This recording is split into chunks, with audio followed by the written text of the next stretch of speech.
ബഹുമാനപ്പെട്ട നമ്മുടെ ഇടവകാരി ഗീവർഗീസ് തോമസ് അച്ഛൻ, പ്രിയ ദേവജനമേ, വീണ്ടും വരുന്നവനായ യേശുക്രിസ്തുവിൻ്റെ നാമത്തിൽ എല്ലാവർക്കും സ്നേഹവന്ദനം. ഈ നോമ്പിൻ്റെ 3-ാമത്തെ ദിവസത്തിലേക്ക് നമ്മൾ കടന്നു വന്നിരിക്കുകയാകുന്നു. കഴിഞ്ഞ 2 ദിവസം, 1-ാം ദിവസം കുശവൻ്റെ കയ്യിലെ കളിമണ്ണ് പോൽ എപ്രകാരമായിരിക്കുന്നു അതുപോലെ നമ്മെ തന്നെ ദൈവസന്നിധിയിൽ നമ്മളെ ഏൽപ്പിക്കണം എന്ന് നമ്മളെ കേൾപ്പിച്ചു. 2-ാമത്തെ ദിവസം നിക്കോദിമോസിന് മാനസാന്തരം ഉണ്ടായത് നമ്മളെ കേൾപ്പിച്ചു. ഇന്ന് 3-ാമത്തെ ദിവസമാകുന്നു നമ്മൾ നൊയമ്പിലേക്ക് കടന്നു വന്നിരിക്കുന്നത്. നമ്മൾ എത്രയോ വർഷം നമ്മൾ നൊയമ്പ് നോക്കി, എത്രയോ വർഷം നമ്മൾ നൊയമ്പ് ആചരിച്ചുവെങ്കിലും നമ്മുടെ ജീവിതത്തിൽ നമ്മൾ എപ്രകാരമായി തീർന്നുവെന്ന് നമ്മൾ ഇന്ന് വരെയും ഒന്ന് സശ്രദ്ധം വീക്ഷിക്കേണ്ടതായൊരു ആവശ്യമാകുന്നു. ഈ നാളുകളിൽ നൊയമ്പ് എന്ന് പറയുന്നത് രൂപാന്തരത്തിനായുള്ള ക്ഷണമാണ്. നൊയമ്പ് നമ്മുടെ ജീവിതത്തിൽ നമ്മൾ എത്ര നൊയമ്പ് നോക്കിയാലും നമ്മൾക്ക് രൂപാന്തരമില്ല എങ്കിൽ നമ്മുടെ ജീവിതം വ്യർത്ഥമാകുന്നു. 2-ാമത് നൊയമ്പ് എന്ന് പറയുന്നത് വ്യക്തിഗതമായ കാര്യങ്ങൾ നേടിയെടുക്കുവാനുള്ള കർമ്മമാകാതെ അത് മനുഷ്യനെ ദൈവത്തോട് അടുപ്പിക്കുന്ന ദൈവിക ബന്ധത്തിലാക്കുന്ന യഥാർത്ഥ അച്ചടക്കത്തിൻ്റെ സമയമായി തീരണം.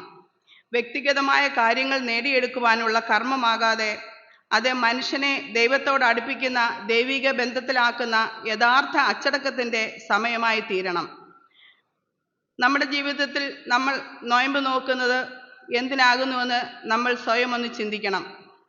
നമ്മുടെ ആവശ്യങ്ങൾ നേടിയെടുക്കുവാനാണോ അതോ ദൈവവും നാമും തമ്മിലുള്ള ഒരു ബന്ധം പുതുക്കുന്നതിനാകുന്നു എന്ന് നമ്മളെ തന്നെ സ്വയം ഒന്ന് ശോധന ചെയ്യേണ്ടതാകുന്നു ഈ നൊയമ്പിൻ്റെ നാളിൽ. 3-ാമത് നമ്മുടെ നൊയമ്പ് അഭിനയ ഭക്തി വെടിഞ്ഞ് അനുഭവ ഭക്തി പ്രാപിക്കുവാൻ വേണ്ടി നൊയമ്പ് നോക്കണം. നമ്മുടെ ജീവിതത്തിൽ നമ്മൾ നൊയമ്പ് നോക്കുമ്പോൾ നമ്മൾ പലപ്പോഴും പറയും, ഇന്ന് ഞാൻ ഇറച്ചിയും മീനും ഒന്നും കഴിച്ചില്ല, അല്ലെങ്കിൽ 25 ദിവസം നൊയമ്പ് നോക്കി, അല്ലെങ്കിൽ 50 ദിവസം നോക്കി. ഇതൊക്കെ നമ്മുടെ ജീവിതത്തിലെ അഭിനയമാകുന്നു. നമ്മൾ പലപ്പോഴും ജീവിതത്തെ ദൈവസന്നിധിയിൽ അഭിനയിച്ച് കാണിക്കുകയാകുന്നു ചെയ്യുന്നത്. ഈ വർഷത്തെ നൊയമ്പ് നമ്മുടെ ജീവിതത്തിൽ അഭിനയമല്ല, അഭിനയ ഭക്തിയല്ല, അത് വെടിഞ്ഞ് അനുഭവ ഭക്തിയിൽ പ്രാപിക്കുവാൻ വേണ്ടി നമ്മൾ നൊയമ്പ് നോക്കേണ്ട ആവശ്യമാണ്. കാരണം നമ്മുടെ ജീവിതം ദൈവത്തോടെ ഏറ്റവും അടുത്ത് ഇരിക്കുവാൻ തക്കവണ്ണം നമ്മൾ എല്ലാം വെടിഞ്ഞ് ദൈവസന്നിധിയിൽ പല ദൈവം തരുന്ന നന്മകൾ അനുഭവിച്ചുകൊണ്ട് അനുഭവ ഭക്തി പ്രാപിക്കുവാൻ തക്കവണ്ണം ഈ നൊയമ്പുകാലം നമ്മൾ ആയിത്തീരണം.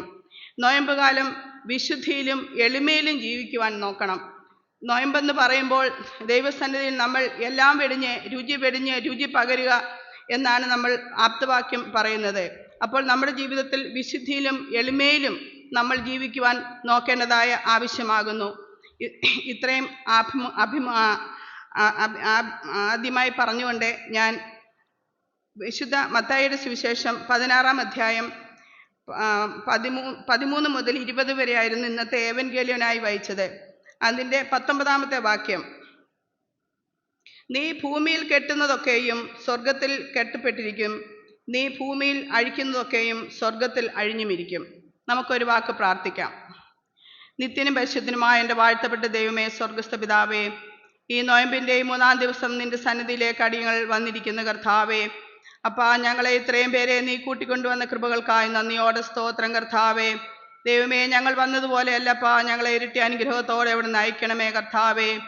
എളിയവളുടെ നാവോട് കൂടെ ഇരിക്കണമേ കർത്താവേ. ബലഹീനയും അശക്തിയാമോ ആകുന്നപ്പാ, നിന്റെ കരങ്ങളെടുത്ത് ഉപയോഗിക്കണമേ കർത്താവേ. ആ ക്രൂശിൻ്റെ മറവിൽ നിർത്തണമേ എന്ന് പ്രാർത്ഥിക്കുന്നു. ദൈവമായ കർത്താവേ, അവിടുന്ന് ഹല്ലേലൂയ, ദൈവമേ ശക്തീകരിക്കണമേ, ബലപ്പെടുത്തണമേ എന്ന് പ്രാർത്ഥിക്കുന്നു. എല്ലാം എൻ്റെ യേശുവിൻ്റെ നാമത്തിൽ അപേക്ഷിക്കുന്നു, ദയയോടെ കേൾക്കണമേ. ആമേൻ. നീ ഭൂമിയിൽ കെട്ടുന്നതൊക്കെയും സ്വർഗത്തിൽ കെട്ടപ്പെട്ടിരിക്കുന്നു, നീ ഭൂമിയിൽ അഴിക്കുന്നതൊക്കെയും സ്വർഗത്തിൽ അഴിഞ്ഞുമിരിക്കും. അപ്പോൾ ഈ വാക്യം നമ്മുടെ ജീവിതത്തിൽ നല്ലതുപോലെ നമ്മൾ ഇരുത്തി ഒന്ന് ചിന്തിക്കേണ്ട ആവശ്യമാണ്. കാരണം നമ്മുടെ ഈ ഭൂമിയിൽ എന്തൊക്കെയാകുന്നു ചെയ്യുന്നതെന്നും എന്തൊക്കെയാകുന്നു നമ്മൾ ചിന്തിക്കുന്നതെന്നും എന്തൊക്കെയാകുന്നു നമ്മൾ പ്രവർത്തിക്കുന്നതെന്നും നമ്മൾ ഇവിടെ എന്ത് ചെയ്യുന്നോ അതുതന്നെ നമ്മുടെ ഈ സ്വർഗത്തിലും ചെയ്യും. അതുകൊണ്ട് നമ്മൾ ഭൂമിയിൽ നല്ലതുപോലെ ജീവിച്ചാൽ മാത്രമേ നമുക്ക് സ്വർഗത്തിലും നല്ലൊരു ഭവനം നമുക്ക് കിട്ടത്തുള്ളൂ. നൊയമ്പെടുക്കുന്നത് ദൈവത്തെ പ്രീതിപ്പെടുത്തുവാനല്ല, മറിച്ച് സ്വയം നന്നാകാൻ വേണ്ടിയാണ് നമ്മൾ നൊയമ്പെടുക്കേണ്ടത്. നോയമ്പെടുക്കുമ്പോൾ നമ്മൾ നമ്മളെ തന്നെ സ്വയം ശോധന ചെയ്ത് നമ്മിലുള്ള കുറവുകളെ കുശവൻ്റെ കയ്യിലെ കളിമണ്ണ് പോലെ നമ്മൾ ദൈവസന്നിധിയിൽ ഏൽപ്പിച്ചു കൊടുക്കണം. നമ്മൾ ആ മണ്ണിനകത്ത് കല്ലും മുള്ളും പലതും ഉണ്ട്. അതിനെയെല്ലാം പെറുക്കി കളഞ്ഞിട്ടാണ് കർത്താവായ യേശു ക്രിസ്തു നല്ലൊരു മാനപാത്രമാക്കി നമ്മെ ഓരോരുത്തരെയും തീർക്കുന്നത്. അതുപോലെ നമ്മുടെ ദൈവസന്നിധിയിൽ നമ്മെ സ്വയം ഏൽപ്പിച്ചു കൊടുക്കേണ്ടതായ ആവശ്യമാകുന്നു. ദൈവസന്നിധിയിൽ നമ്മളെ തന്നെ ശോധന ചെയ്യണം. ശോധന ചെയ്ത് ദൈവത്തിൻ്റെ സാന്നിധ്യം നമ്മിൽ വരാൻ വേണ്ടിയാണ് ദൈവം നമ്മെക്കുറിച്ച് ആഗ്രഹിക്കുന്നത്. അതിനായി നമ്മൾ സ്നേഹം വേണം, താഴ്മ, വിനയം, കരുതൽ, ക്ഷമ, ഇതൊക്കെയും നമ്മിൽ വരാൻ വേണ്ടിയാണ് ദൈവം ആഗ്രഹിക്കുന്നത്. നമ്മളോട് തന്നെ ചോദിക്കുക, നമ്മൾ സ്നേഹമുണ്ടോ? നമ്മൾ മറ്റുള്ളവരോട് ക്ഷമിക്കുന്നുണ്ടോ? മറ്റുള്ളവരെ കരുതുന്നുണ്ടോ? മറ്റുള്ളവർക്ക് വേണ്ടി നമ്മൾ എന്താകുന്നു ഈ നോയമ്പ് കാലത്ത് ചെയ്യുന്നത്? നമ്മൾ സ്വയം നന്നാകാൻ ഒന്ന് ശ്രമിച്ചിട്ട് നമ്മൾ മറ്റുള്ളവരെ നന്നാക്കാൻ പോകേണ്ടതായ ആവശ്യമുണ്ട്. ഞാനും നിങ്ങളും ഒരുപോലെ ആകുന്നു.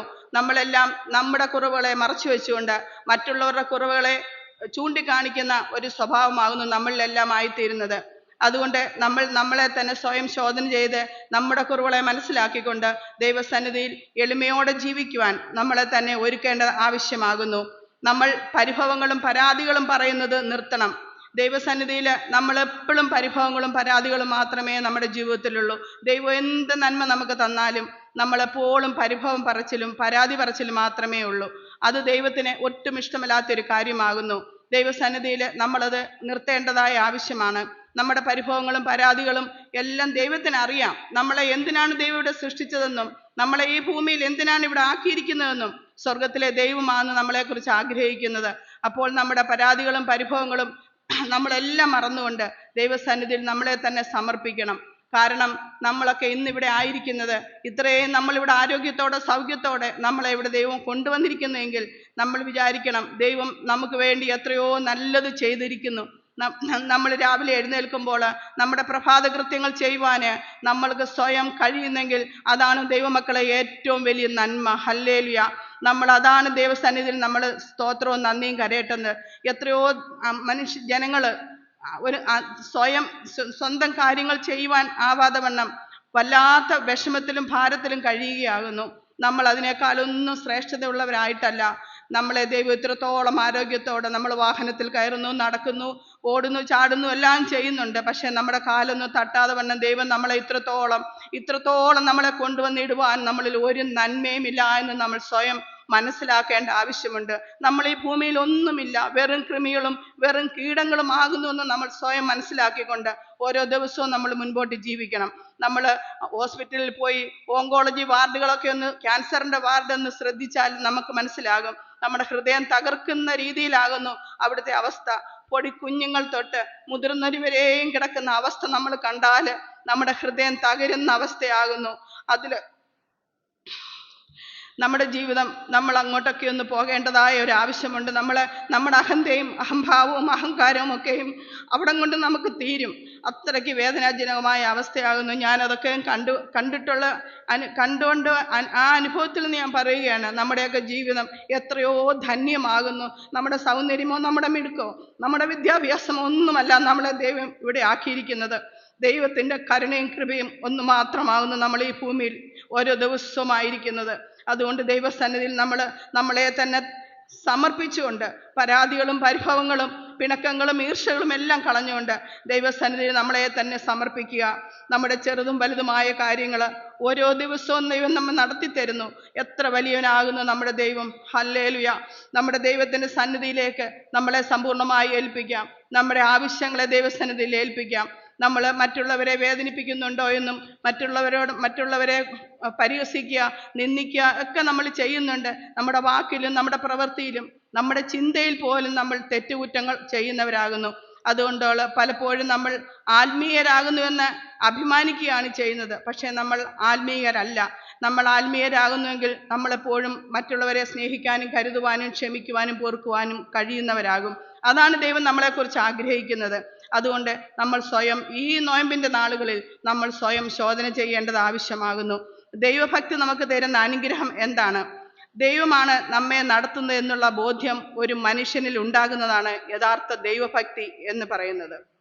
ദൈവമാണ് നമ്മെ നടത്തുന്നത് എന്നുള്ള ബോധ്യം ഒരു മനുഷ്യനിൽ ഉണ്ടാകുന്നതാണ് യഥാർത്ഥ ദൈവഭക്തി.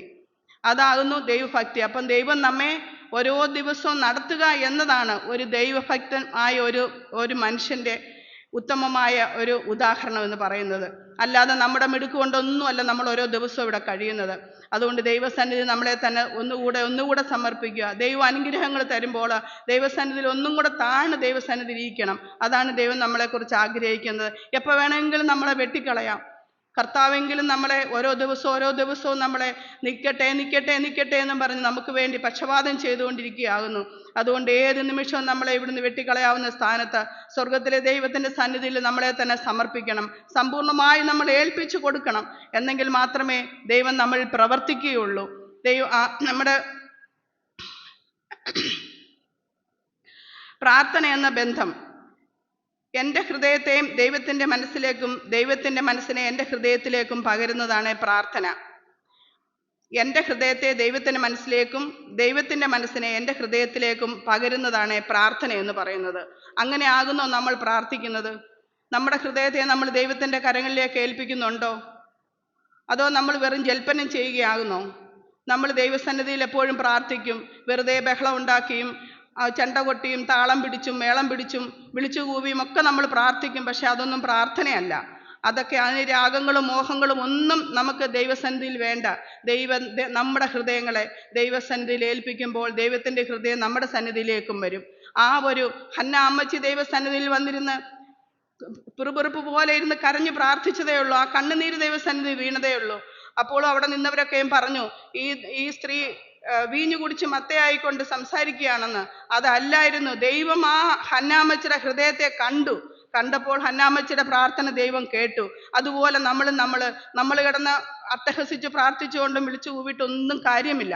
നമ്മൾ ദൈവസന്നിധിയിൽ മൗനമായിട്ടിരുന്ന് കരഞ്ഞ് ദൈവസന്നിധിയിൽ പ്രാർത്ഥിക്കുമ്പോൾ നമ്മുടെ ആവശ്യങ്ങളെ ദൈവം മാനിക്കും, നമ്മളെ ദൈവം അനുഗ്രഹിക്കും. അപ്പോൾ നമ്മളെ ദൈവസന്നിധിയിൽ നമ്മുടെ ഹൃദയത്തെ ഏൽപ്പിച്ചു കൊടുക്കുമ്പോൾ ആ ദൈവം നമ്മളെ രണ്ട് കരവും നീട്ടി സ്വീകരിക്കാൻ തയ്യാറായി നിൽക്കുകയാകുന്നു. ആ ദൈവത്തിങ്കിലേക്ക് നമ്മളെ തന്നെ നമ്മൾ ഏൽപ്പിച്ചു കൊടുക്കണം. അപ്പോൾ ദൈവം നമ്മളിൽ പ്രവർത്തിക്കും. ദൈവം ചെയ്യുന്ന ഏറ്റവും വലിയ നന്മയാണ് നാം ഇന്നിവിടെ ആരോഗ്യത്തോടെ വന്നിരിക്കുന്നത്. പരസഹായമില്ലാതെ നാം ജീവിക്കുക എന്നത് ഏറ്റവും വലിയൊരു ഭാഗ്യമാണ്. മറ്റുള്ളവരെ ദുഃഖിപ്പിക്കുന്ന രീതിയിൽ നമ്മൾ സംസാരിക്കുകയോ പ്രവർത്തിക്കുകയോ ചെയ്യരുത്. അത് ദൈവത്തിന് ഇഷ്ടമില്ലാത്ത ഒരു കാര്യമാകുന്നു. നമ്മുടെ നാക്കെന്ന് പറയുന്നത് ഏറ്റവും വലിയ ദോഷം ചെയ്യുന്ന ഒരു അവയവമാകുന്നു. ബൈബിളിൽ പറയുന്നുണ്ട്, നാവ് ഏറ്റവും തീ കത്തിക്കുന്ന ഒരു അവയവമാണ് നാവെന്ന് പറയുന്നത്. അപ്പം നാം മറ്റുള്ളവരെ ദുഃഖിപ്പിക്കാതെയും മറ്റുള്ളവരോട് സ്നേഹത്തോടെ സംസാരിക്കുകയും ചെയ്യുന്നതാണ് അതാണ് ദൈവം നമ്മളിൽ നിന്ന് ആഗ്രഹിക്കുന്നത്. ഇത്തിരി സ്നേഹം, ഇത്തിരി വെട്ടം പകരാൻ നമുക്ക് കഴിയണം. ഒരു മിന്നാമിനിങ്ങിനെ പോലെ നമ്മുടെ ജീവിതത്തിൽ നമ്മൾ ഒത്തിരി വെട്ടം കൊടുത്തിട്ടോ ഒത്തിരി സംസാരിച്ചിട്ടോ ഒത്തിരി ഒന്നുമല്ല, ഇത്തിരി വെട്ടം, ഒരു മനുഷ്യന് ആവശ്യമായ ഒരു ഇത്തിരി വെട്ടവും ഒരു ഇത്തിരി സ്നേഹം, ഒരു വാക്ക്, ഒരു ചിരി, ഒരു തലോടല്, അത്രയും മതി. നമ്മളല്ലാതെ അങ്ങ് കടപടപടാന്ന് നമ്മൾ സംസാരിച്ചിട്ടൊന്നും ആവശ്യമില്ല. നമ്മുടെ ഇടവകയിൽ തന്നെ അങ്ങോട്ടും ഇങ്ങോട്ടും മിണ്ടാത്തവരും ചിരിക്കാത്തവരും ഒക്കെ ഉണ്ട്. പക്ഷെ അവരോടൊക്കെ നമ്മൾ ഒന്ന് ചിരിക്കുകയോ ഒന്ന് മിണ്ടുകയോ ഒന്ന് തലോടുകയോ ഒക്കെ ചെയ്താൽ അവിടെ കൊണ്ട് തീരുന്ന പ്രശ്നങ്ങളേ ഉള്ളൂ നമ്മുടെ ജീവിതത്തിൽ. ദൈവം നമ്മളെക്കുറിച്ചും അതാണെന്ന് ആഗ്രഹിക്കുന്നത്. ഒരു മിന്നാമിനിങ്ങിനെ പോലെ ഒരു ഇത്തിരി വെട്ടം കൊടുത്തുകൊണ്ട്, ഇത്തിരി സ്നേഹം കൊടുത്തുകൊണ്ട് നമുക്ക് ഈ നോയമ്പിൻ്റെ നാളുകളിൽ ആയിത്തീരുവാൻ ദൈവം നമ്മളെ ഓരോരുത്തരെയും സഹായിക്കണം. ത്യാഗമില്ലാതെ ഒരു പ്രവൃത്തിയും നമ്മുടെ ജീവിതത്തിലില്ല. ത്യാഗം നമ്മളെ തന്നെ ത്യാഗമായി ദൈവത്തെ തന്നെ ത്യാഗമായിട്ടാണ് നമുക്ക് വേണ്ടി, യേശുക്രിസ്തുവിനെ ത്യാഗമായിട്ടാണ് നമുക്ക് വേണ്ടി തന്നത്. അതുപോലെ നമ്മുടെ ജീവിതത്തിൽ ഒരു ത്യാഗം നമ്മൾ ചെയ്തിരിക്കണം. ത്യാഗം ചെയ്തെങ്കിൽ മാത്രമേ ദൈവം പ്രവർത്തിക്കത്തുള്ളൂ. നമ്മൾ സുഖലോലുവന്മാരായി ജീവിച്ചാൽ അതൊന്നും ദൈവം പ്രസാദിക്കുന്ന ഒരു കാര്യമല്ല. ദൈവസന്നിധിയിൽ നല്ലവണ്ണം ത്യാഗം അനുഭവിച്ച് ത്യാഗ മനോഭാവത്തോടു കൂടി നമ്മൾ ജീവിക്കണം. നമ്മളെ കൊടുക്കുന്ന ഒരു കാര്യങ്ങളിലും നമ്മൾ മാറി നിൽക്കണം. പലരും നമ്മളെ കൊടുക്കുവാനായിട്ടും പലരും നമ്മളെ പ്രകോപിപ്പിക്കാനായിട്ടും ഒക്കെ നമ്മുടെ ജീവിതത്തിൽ പലതും ഉണ്ടാകാം. പക്ഷെ അവിടെ നിന്നൊക്കെ നമ്മൾ മാറി നിന്നാൽ അതാണ് ഏറ്റവും നല്ലൊരു പരിഹാരം എന്ന് പറയുന്നത്. ദൈവരാജ്യത്തിൻ്റെ വിത്തുകൾ പാകി കിളിപ്പിക്കുവാൻ അടുത്ത തലമുറയെ നമ്മൾ ഒരുക്കണം. നമ്മുടെ ജീവിതത്തിൽ നമുക്ക് ഏറ്റവും ഒരു പരാജയം വരുന്ന ഒരു അനുഭവം എന്നാകുന്നു. നമ്മൾ മറ്റുള്ള തലമുറകളെ വളർത്തിക്കൊണ്ട് വരുവാൻ നമ്മുടെ ഇടവകയിൽ നമ്മുടെ തലമുറകളെ വളർത്തിക്കൊണ്ട് വരുവാൻ തക്കവണ്ണം നമ്മളൊക്കെ നമ്മുടെ തലമുറകൾ കഴിഞ്ഞാൽ ഇനി അടുത്തൊരു തലമുറ ഈ ഇടവകയിൽ നല്ലൊരു പ്രവർത്തനങ്ങൾക്ക് വരുമോ എന്ന് തന്നെ നമുക്ക് സംശയമാകുന്നു. നമ്മുടെ മദ്ബഹായിലൊക്കെ ആത്മായ ശുശ്രൂഷയായിട്ടൊക്കെ നിൽക്കാനും ഒന്നും നമ്മുടെ കുഞ്ഞുങ്ങളൊന്നും ഇപ്പോൾ വളർന്നു വരുന്നില്ല. നമ്മളൊരു 10-20 വർഷം മുമ്പ് നോക്കിയാൽ ഇവിടെ മത്സരമായിരുന്നു നമ്മുടെ കുഞ്ഞുങ്ങൾ ഇവിടെ കയറി നിന്ന് ശുശ്രൂഷ ചെയ്യുവാൻ വേണ്ടി. ഇപ്പൊ അതൊന്നും ആരുമില്ല. അതിൻ്റെയൊക്കെ പോരായ്മകൾ എവിടെയാകുന്നുവെന്ന് നമ്മൾ സ്വയം നമ്മളോട് തന്നെ ചോദിക്കണം. ഇത് ആരുടെ ഉത്തരവാദിത്വമാകുന്നുവെന്ന്. നമ്മുടെ ഓരോരുത്തരുടെയും ഉത്തരവാദിത്വമാകുന്നു. നമ്മുടെ തലമുറ നഷ്ടപ്പെട്ടു പോകുന്നുവെങ്കിൽ അതിനെക്കുറിച്ച് നമ്മൾ വളരെ വളരെ വ്യക്തമായിട്ട് ചിന്തിക്കേണ്ട ആവശ്യമുണ്ട്. ഈ നാളുകളിൽ നമ്മുടെ തലമുറകൾ മദ്യത്തിനും മയക്കുമരുന്നിനും മറ്റും പോകുന്നുവെങ്കിൽ നമ്മൾ ഇടവകയിൽ നിന്ന് നമ്മൾ കൊടുക്കേണ്ട ദൈവവചനം കുഞ്ഞുങ്ങൾക്ക് കൊടുക്കേണ്ടതായ ആവശ്യമുണ്ട്. അതുകൊണ്ട് നമ്മുടെ വളരെ വിഷമത്തോടു കൂടെയാണ് ഞാൻ പറയുന്നത്. പലപ്പോഴും ഞാൻ വിചാരിക്കും, ഷിബുസാറും അച്ചാനും മാത്രം ഇതിൽ നിൽക്കുന്നു, എന്തുകൊണ്ടാകുന്നു നമ്മുടെ കുഞ്ഞുങ്ങൾ, എത്രയോ സൺഡേ സ്കൂൾ കുട്ടികളുണ്ട്, നമ്മുടെ കുഞ്ഞുങ്ങൾ എന്തുകൊണ്ടാണ് മദ്ബഹായി കയറി നിൽക്കാത്തത്? എനിക്കറിയത്തില്ല. എൻ്റെ ഒരു വിഷമം ഞാൻ പറഞ്ഞതേ ഉള്ളൂ. അത് വളരെ വേദനാജനകമായ ഒരു കാര്യമാകുന്നു. അടുത്തൊരു തലമുറ നമുക്ക് നഷ്ടപ്പെട്ടുകൊണ്ട് പോയിരിക്കുകയാകുന്നു. അതുകൊണ്ട് നമ്മുടെ തലമുറകളെ വളർത്തിക്കൊണ്ട് വരണമെങ്കിൽ നമ്മൾ ഈ നാളുകളിൽ ഓരോരുത്തരും ഓരോ സ്ഥാനത്തും നമ്മൾ ഇരിക്കുമ്പോൾ നമ്മുടെ അടുത്ത തലമുറകളെ വളർത്തിക്കൊണ്ട് വരുവാൻ ഒരു കൈത്താങ്ങായി നമ്മൾ ജീവിക്കേണ്ടത് ആവശ്യമാകുന്നു. അതാകുന്നു നമ്മൾ ദൈവം ആഗ്രഹിക്കുന്നത്. ദൈവരാജ്യത്തിന്റെ വിത്തുകൾ പാകി കിളിപ്പിക്കുവാൻ അടുത്ത തലമുറയെ നമ്മൾ ഒരുക്കണം. അവരെ ഒരിക്കലും തളർത്തിക്കളയരുത്. ഓരോരുത്തരും മുമ്പോട്ട് വരുമ്പോൾ നമ്മുടെ വാക്കുകൊണ്ട് നമ്മൾ അവരെ തളർത്തിക്കളയാം. അതൊന്നും നമുക്ക് ദൈവം ആഗ്രഹിക്കുന്നില്ല. ദൈവം അതൊക്കെ കണക്കിടും ദൈവസന്നിധിയിൽ. അതുകൊണ്ടാണ് ഇവിടെ പറയുന്നത്, നീ ഭൂമിയിൽ കെട്ടുന്നതൊക്കെയും സ്വർഗത്തിൽ കെട്ടും, ഭൂമിയിൽ അഴിക്കുന്നതൊക്കെയും സ്വർഗത്തിലും അഴിക്കും. നമ്മളിവിടെ എന്ത് പറയുന്നോ, എന്ത് ചെയ്യുന്നോ, എന്ത് പ്രവർത്തിക്കുന്നോ, എന്ത് ചിന്തിക്കുന്നോ എന്ന് ദൈവസന്നിധിയിൽ ദൈവം എഴുതിയിടുന്നുണ്ട്. നമ്മൾ പക്ഷെ മറന്നു പോകുമായിരിക്കാം, പക്ഷെ സ്വർഗത്തിലെ ദൈവം ഒരിക്കലും മറന്നു പോകത്തില്ല. അതുകൊണ്ട് ദൈവസന്നിധിയിൽ നമ്മുടെ തലമുറയെ തളർത്തിക്കളയുവാൻ ഞാനും നിങ്ങളും ഒരിക്കലും അതിന് ഉതകരുത്. അത് നമ്മൾ വലിയൊരു നഷ്ടമായി തീരുന്ന ഒരു അവസരമാകുന്നു. ഞാൻ അബുദാബി പള്ളിയിലൊക്കെ പോയ സമയത്ത് അവിടെ നമ്മുടെ ഈ പള്ളിയുടെ ഡബിളുണ്ട് അവിടുത്തെ പള്ളികളൊക്കെ. പള്ളി കാണുമ്പോൾ അവിടെ ഒരു 2000-1500 ജനങ്ങൾ അവിടെ ഇരിക്കും. പക്ഷേ കർത്തൃമേശ എടുക്കുന്ന സമയത്ത് ഒരു മനുഷ്യർ പോലും എഴുന്നേറ്റ് നിൽക്കത്തില്ല. അവരൊക്കെ ഭയങ്കര ഭയഭക്തിയോട് കൂടിയായിരിക്കുന്നേ. അവർ വരുന്നതെന്ന് പറഞ്ഞാൽ ബാൽക്കണിയിൽ നിന്ന് അവർ 2 സൈഡിൽ നിന്ന് ഇറങ്ങി ഒരു സൈഡിൽ കൂടെ വന്ന് ഇങ്ങനെ ഒരേ നിരപ്പിൽ ഇവിടെ ഇരുന്ന് ഓരോരുത്തർ പോയി കഴിയുമ്പോഴാണ് അടുത്ത ആൾക്കാർ ലൈൻ നിൽക്കും. ആദ്യത്തെ ബെഞ്ചിൻ്റെ അവിടെ വരെ അവർ വന്ന് അവസാനമാണ് ഫസ്റ്റ് ബെഞ്ചിലെ ആൾക്കാർ എഴുന്നേൽക്കുന്നത്. ഞാൻ എപ്പോഴൊക്കെ ആലോചിക്കും, നമ്മുടെ പള്ളിയിൽ എത്ര പ്രാവശ്യം പറഞ്ഞാലും ആർക്കും അത് മനസ്സിലാകാത്ത ഒരു കാര്യമാകുന്നു. ദൈവം കർത്തൃമേശ എടുത്തുകൊണ്ട് വരുമ്പോൾ നമ്മൾ ഭയഭക്തിയോടുകൂടി നിൽക്കേണ്ട ആവശ്യമാകുന്നു. അത് കർത്താവിൻ്റെ ശരീരവും രക്തവുമാണ്. അപ്പം നമ്മൾ ആ സമയത്ത് അത് എടുത്തുകൊണ്ട് വരുമ്പോൾ ഓരോരുത്തരും ഇങ്ങോട്ട് ഓടി വരുന്നു. അതൊക്കെ ദൈവത്തിന് വിഷമം ഉണ്ടാക്കുന്ന സംഗതികളാകുന്നു. അപ്പം നമ്മൾ അതിൽ നിന്നൊക്കെ ഒന്ന് മാറിക്കൊണ്ട് നല്ലത് ചിന്തിക്കുവാനും, നല്ലത് പറഞ്ഞു തരുമ്പോൾ അതിനെ ഏറ്റെടുക്കുവാനും, നല്ലതിനെ നമ്മൾ സ്വീകരിക്കുവാനും നമ്മൾ മുൻകൈയെടുത്ത് പ്രവർത്തിക്കണം. കർത്താവിൻ്റെ കൂടെ വസിക്കണം. നിരന്തരം നമ്മൾ കർത്താവിൻ്റെ കൂടെ വസിച്ചെങ്കിൽ മാത്രമേ നമുക്ക് നല്ലതിനെയും തീയതിനെയും തിരിച്ചറിയാൻ സാധിക്കുകയുള്ളൂ. അപ്പം നമ്മൾ നമ്മുടെ ജീവിതത്തെ ദൈവസന്നിധിയിലേക്ക് സമർപ്പിച്ചുകൊണ്ട് യേശുവാകുന്ന മുന്തിരിവള്ളിയിൽ ശിഖരങ്ങളായ നമ്മൾ ഒന്നിച്ചു നിന്നാൽ മാത്രമേ നല്ല ഫലം കായ്ക്കാൻ സാധിക്കുകയുള്ളൂ. നല്ല ഫലം കായ്ക്കണമെങ്കിൽ നല്ല മുന്തിരിവള്ളി, യേശുക്രിസ്തു ആകുന്ന മുന്തിരിവള്ളിയിൽ നല്ല ശിഖരങ്ങളിൽ, അപ്പോൾ ശിഖരങ്ങൾക്ക് പലപ്പോഴും വെട്ടുകൊണ്ട് അതിനെ നമ്മൾ ചെത്തി വെടുപ്പാക്കും. അതൊക്കെ നമ്മുടെ ജീവിതത്തിൽ വരുന്ന ശോധനകളാണ്. നമ്മളപ്പോഴൊന്നും തളർന്നു പോകരുത്. ഒന്നുകൂടെ കിളിച്ച് പടർന്ന് പന്തലിച്ച് അവിടെയൊക്കെ ആകുന്നു മുന്തിരിക്കൊലകൾ വളരെ അധികം ഉണ്ടാകുന്നത്. അപ്പോൾ അവിടെ നമുക്ക് വെട്ടും കുത്തും ഒക്കെ ഉണ്ടാകാം, പക്ഷെ അതൊന്നും നമ്മൾ സാരമാക്കരുത്. എന്നെങ്കിൽ മാത്രമേ നമുക്ക് നല്ല ഫലങ്ങൾ കായ്ക്കാൻ പറ്റത്തുള്ളൂ. ദൈവസന്നിധിയിൽ യേശുവാകുന്ന മുന്തിരിവള്ളിയിൽ നല്ല ശിഖരങ്ങളായ നമ്മൾ ഒന്നിച്ചു നിന്ന് ഒരു നല്ല ഫലം കായ്ക്കുവാൻ ദൈവം നമ്മളെ എല്ലാവരെയും സഹായിക്കണം. അതുകൊണ്ട് നമ്മൾ ദൈവസന്നിധിയിൽ ഈ നോയമ്പിൻ്റെ അവസ്ഥയിൽ കർത്താവിനെ മുറുകെ പിടിച്ചുകൊണ്ട് നമ്മുടെ ജീവിതത്തെ ക്രമപ്പെടുത്തിക്കൊണ്ട് നല്ല ഫലങ്ങൾ കായ്ക്കുവാൻ തക്കവണ്ണം ദൈവം നമ്മളെ എല്ലാവരെയും ഒരുക്കട്ടെ. ഇതിനായി എനിക്കൊരു അവസരം തന്ന അച്ഛനുള്ള നന്ദി സ്നേഹം അറിയിക്കുന്നു. എൻ്റെ വാക്കുകൾ വന്ന് എല്ലാ കുറവുകളും എല്ലാവരും ക്ഷമിക്കണം. എൻ്റെ വിഷമം കൊണ്ട് പറഞ്ഞു പോയതാ. നന്ദി.